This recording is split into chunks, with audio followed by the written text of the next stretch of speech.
എടെ നമുക്ക് ഇനി മുതൽ പിങ്കിയെ പോലെ ആയാലോടെ. എങ്ങനെ? നല്ലോണം പഠിച്ച് എല്ലാ വിഷയത്തിനും ഫുൾ മാർക്കൊക്കെ വാങ്ങി ക്ലാസ്സിലെ ടോപ്പ് ആയാലോ നമുക്ക്. നീ നടക്കുന്ന കാര്യം വല്ലതും പറ. നമ്മളൊക്കെ എത്ര തലകുത്തി നിന്ന് പഠിച്ചാലും ഫുൾ മാർക്ക് കിട്ടത്തില്ല. ആ അതും ശരിയാ. എന്നാൽ ഇവക്ക് എങ്ങനെയാണ് ഇങ്ങനെ മാർക്ക് കിട്ടുന്നേ? നമുക്ക് അവളോട് തന്നെ ചോദിക്കാം. എടെ പിങ്കി, നീ ഒരു ദിവസം എത്ര മണിക്കൂർ പഠിക്കൂടെ? ഞാൻ ഫുൾ ടൈം പഠിത്തവാ. ആണോ? നീ രാവിലെ എത്ര മണിക്ക് എണീക്കും? 4 മണിക്ക്. എന്നിട്ട് അപ്പൊ തന്നെ പഠിക്കാൻ തുടങ്ങുമോ? ആ പഠിക്കാൻ തുടങ്ങും. എന്നിട്ട് വൈകുന്നേരം കോളേജിൽ നിന്ന് വീട്ടിലെത്തിയിട്ടും പഠിക്കുവോ? ആ പഠിക്കും. എത്ര മണി വരെ പഠിക്കും? 10 മണി വരെ. എന്റെ പൊന്നോ, നിനക്ക് പഠിക്കാൻ ടൈം ടേബിൾ ഒക്കെ ഉണ്ടോടി? ആ ഉണ്ട്. ഞാൻ അലാറം വെച്ച് പഠിക്കും. നിനക്ക് പഠിത്തത്തിന്റെ ഇടയ്ക്ക് റെസ്റ്റ് ഒന്നും ഇല്ലേടി? ആ ഉണ്ടല്ലോ. റെസ്റ്റ് ചെയ്യുന്ന സമയത്ത് ഞാനും ചേച്ചിയും ഗെയിം കളിക്കും. എന്ത് ഗെയിമാ കളിക്കുന്നേ? ഞങ്ങൾ അങ്ങോട്ടും ഇങ്ങോട്ടും ജനറൽ നോളജ് ക്വസ്റ്റ്യൻ ചോദിക്കും. അയ്യേ, എന്റെ പൊന്നോ, ഇവിടെ ഫാമിലി മൊത്തം പഠിപ്പി ഫാമിലി ആണെന്ന് തോന്നടി.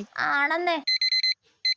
അതെന്താടി പിങ്കി, കോളൊക്കെ വരുന്നുണ്ടല്ലോ. ലവറാണോ? ലവ് ഒന്നും എനിക്കിഷ്ടല്ല. ഇതെനിക്ക് അടുത്ത വിഷയം പഠിക്കാനുള്ള അലാറം അടിച്ചതാ. എടി, ഇവിടെ റോബോട്ടോ മറ്റോ ആണെന്ന് തോന്നടി. ആണെന്നേ. എന്റെ പൊന്നോ, നമുക്ക് ഇങ്ങനൊന്നും പഠിക്കാൻ പറ്റത്തില്ലടി. അത് ഉറപ്പല്ലേ?